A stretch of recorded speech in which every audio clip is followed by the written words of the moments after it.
Subscribe کیجیے ہمارے channel نور رضا کو اور بیل آئیکن کو پریس کیجیے جس سے آپ کو ہماری نیو ویڈیو کی نوٹیفیکیشن ملتی رہے۔ اللہ تعالیٰ صحابہ کی تعریف میں فرماتا ہے ان اللہ یحب الذین یقاتلون فی سبیلہ صفا کأنہم بنیان مرصوص، بے شک اللہ اس جماعت سے بہت محبت کرتا ہے کہ جب وہ اللہ کی راہ میں لڑنے کے لیے صفیں لگاتے ہیں تو ایسے مضبوط کھڑے ہوتے ہیں جیسے سیسا پلائی ہوئی دیوار۔ صف کے نام سے پوری سورہ ہے، یہی صفیں ہیں۔ وہ صحابہ کی صفیں کیسی تھی جن کا ذکر قرآن میں آیا۔ ہاں میرے عزیزوں، ان کو چیر کر کے کوئی جا نہیں سکتا تھا، اتنی مضبوط صفیں ہوتی تھیں۔ آپ اندازہ کرو حضرت عمر فاروق رضی اللہ تعالیٰ عنہ کی شہادت جو ہوئی ہے نا، وہ مسجد نبوی میں ہوئی۔ آپ فجر کی نماز پڑھا رہے تھے، ایک رکعت پڑھا چکے تھے۔ ابو لولو مجوسی یہ آیا، حضرت عمر فاروق رضی اللہ تعالیٰ عنہ سے اسے بغض تھی، بغض اور عداوت تھی، بغض رکھتا تھا، تو اس نے ایک خنجر اپنے جبے میں چھپا کر رکھا تھا اور پہلی صف میں آ کر کھڑا تھا۔ جب حضرت عمر نماز پڑھا رہے تھے، ایک رکعت ہوئی تو پیچھے سے اس نے حملہ کیا۔ وہ خنجر اتنا سخت تھا کہ پیٹھ سے سینے کی طرف باہر ہے اور حضرت عمر مصلی پر گر گئے، لیکن مسجد نبوی میں صحابہ سب نماز پڑھ رہے ہیں، نہ نماز توڑے، نہ بھاگو پکڑو دوڑو، کچھ نہیں۔ حضرت عمر مصلی پر رہے، حضرت عبد الرحمن بن عوف جو پیچھے کھڑے تھے آگے بڑھ گئے اور ایک رکعت آپ نے پڑھائی، کسی نے نماز توڑی نہیں۔ وقت کا خلیفہ زخمی ہوا ہے لیکن صحابہ کی نماز ٹوٹی نہیں۔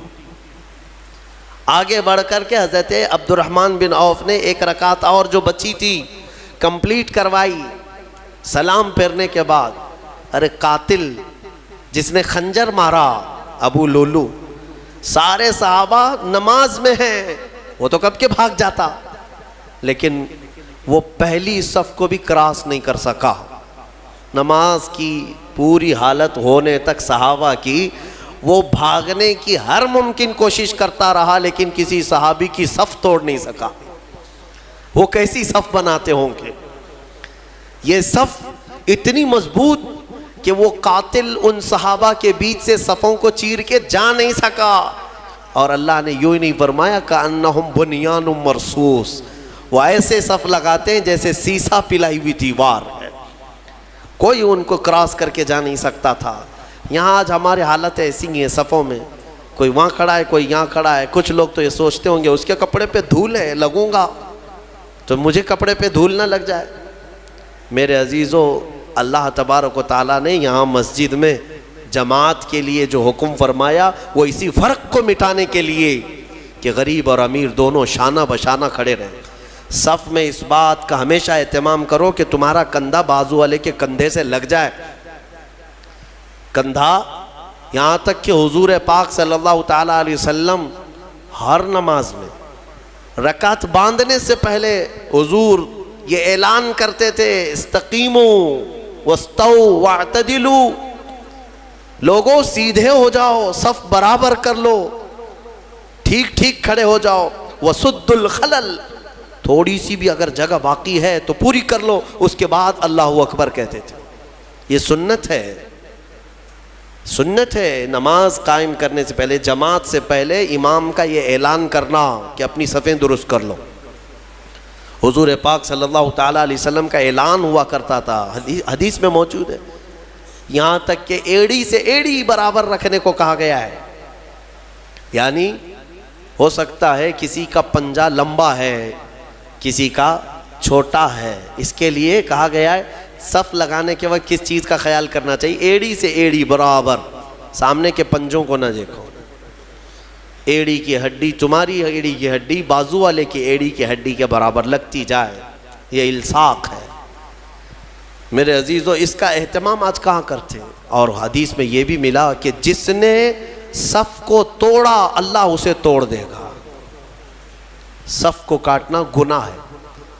ہاں اگر اتنی جگہ خالی رہ گئی کہ ایک آدمی آ سکتا ہے اور نہیں بھرا آپ نے صف، تو دونوں گنہگار ہیں، دونوں ادھر والے ادھر والے، اور پیچھے کی صف والا بھی گنہگار ہے۔ کہ آگے اس نے جگہ دیکھا اور پھر بڑھ کر کے صف کو مکمل نہیں کیا، وہ بھی گنہگار ہے۔ اگر آگے کی صف میں جگہ خالی نظر آئی تو پیچھے والے کے لیے حکم ہے کہ وہ آگے آ جائے، صف کو پوری کرے، اور جتنی صفیں پیچھے جائیں گی سب آگے آگے آتے ہوئے وہ صفوں کو پوری کرتے جائیں۔ یہ اسلامی نظام ہے میرے عزیزوں۔ میں آپ کو اس صف کے متعلق ایک اچھی بات بتا کر اپنی گفتگو کو سمیٹتا ہوں۔ توجہ،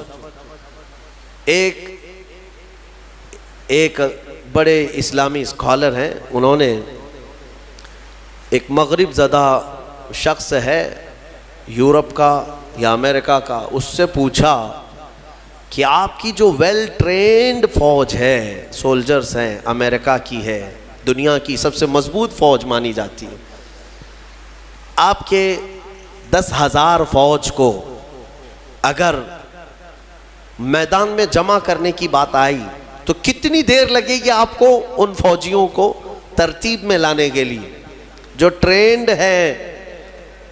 تو اس نے کہا کہ ہم کو 10,000 فوج کو لانے کے لیے جو سب سے سپر فاسٹ کنٹری ہے اس کی بات کر رہا ہوں، انہوں نے کہا 4-5 گھنٹے لگ سکتے ہیں، 3 گھنٹے لگ سکتے ہیں، اتنی فوج 10,000 فوج کو ترتیب دینے کے لیے۔ اور پھر الگ الگ کنٹریز کی بات کیے کہ یہاں کی فوج اتنی جلدی کر لے گی، وہاں کی فوج اتنی جلدی کر لے گی، لیکن گھنٹہ بھر سے پہلے تو کوئی بھی ترتیب میں نہیں آئے گی۔ تو اس اسلامی اسکالر نے یہ کہا کہ تمہاری تربیت یافتہ فوج میدان میں صف لگانے پر آئے تو اتنے گھنٹے لگ جاتے ہیں، لیکن ہمارے ہاں بغیر تربیت یافتہ دیہاتوں کے رہنے والے بھی حرم شریف میں 1 لاکھ سے زیادہ کی تعداد میں ہیں۔ امام ادھر اللہ اکبر کہنے کے لیے کھڑا ہوتا ہے، 1 منٹ میں سب کی صفیں درست ہوتی ہیں۔